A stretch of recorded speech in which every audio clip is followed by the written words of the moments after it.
Morning class, I'm Will Kemp from Will Kemp Art School, and this is part one in a free series of acrylic painting with still life so you can paint this. This is a finished painting that we're going to get at the end of these 4 weeks course. It's very simple, using very simple techniques. Anyone will be able to do it. We use a few reds, burnt umber and whites, all the colours you should have when you're just getting started. So grab a little canvas, go to my website, you can download this image to work along from, and let's get creating.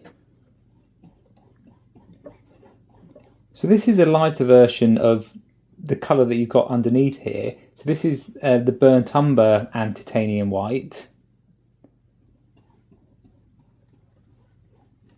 But just to show you the difference when you use raw umber, because this picture has got reds and greens in it, and the complement of red is green, it's often handy to have a base or an undertone that's got a very slight green tinge to it.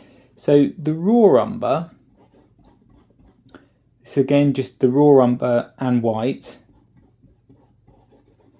you'll see looks a lot greyer when we compare them to this. I know the kind of optically it will look greyer because we've got a warm tone around it, but you can see how this is going to work as a better base for this particular painting. If you haven't got any raw umber, you can easily match this by starting with your burnt umber and add a tiny amount of the ultramarine blue to it, which will cool it down, and you'll be able to get the similar colour.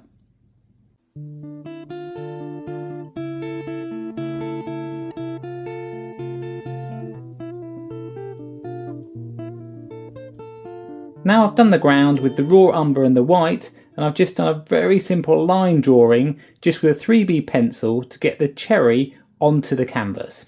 If you're drawing, you're not too sure about it, you can have a look on my website. I'm just starting a beginner's drawing course, but if you're keen on the painting, we're just starting again with the burnt umber, titanium white, and we're going to transform this, wait for it, this is what we're after. We're going to try and get this cherry as simply as we can from this starting point. So the first thing I'm going to do is to block in this shadow area.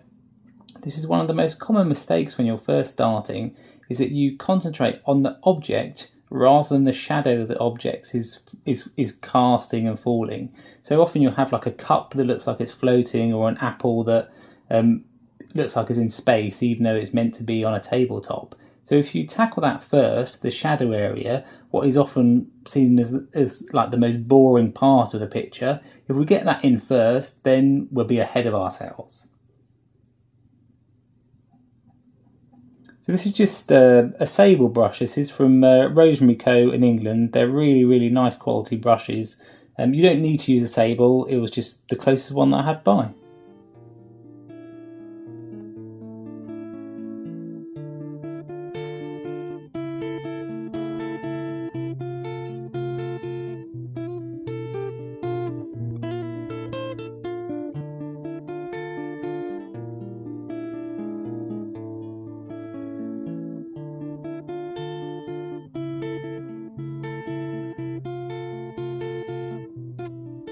So the area on the shadow area here, where I know it's slightly lighter, all I'm going to do to put in a lighter tone but still keep it simple is just to add a tiny bit of water just to the tip of the brush,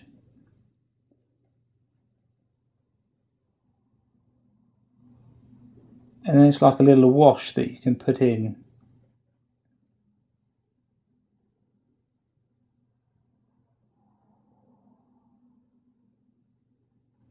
So what I'm doing is I'm looking at the image and I'm trying to see where are the darkest parts of this image, because this is the darkest colour we're using at the moment.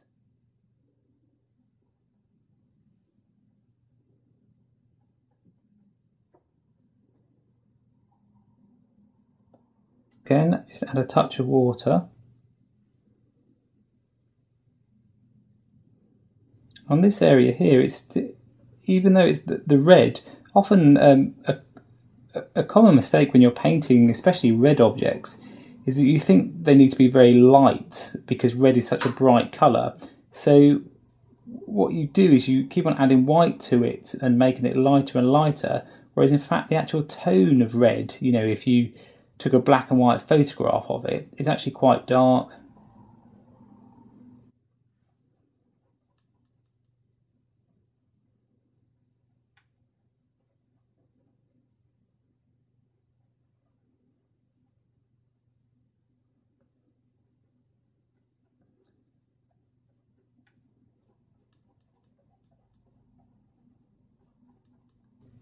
I'm just going to swap to the filbert brush here.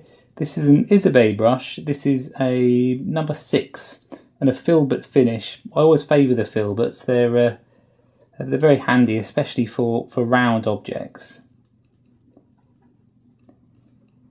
So even though on this picture there's what's called reflective light, if you look very closely, on this edge of the picture.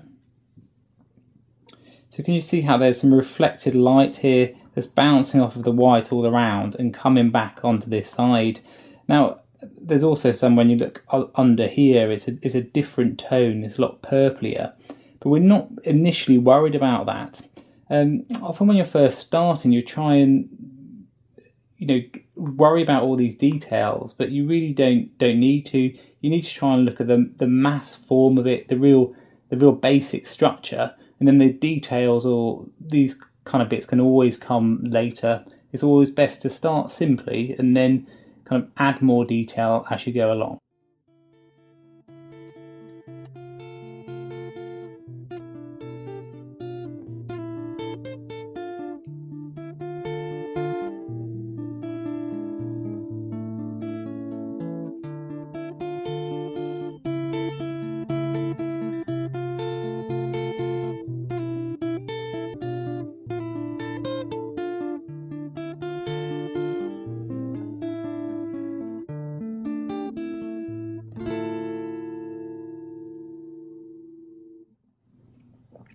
You see how by putting this shadow line in, what I've created is this shape here, what's called a negative space. And when you're doing your drawing, it's very handy to look at these spaces to help you to be able to draw the subject.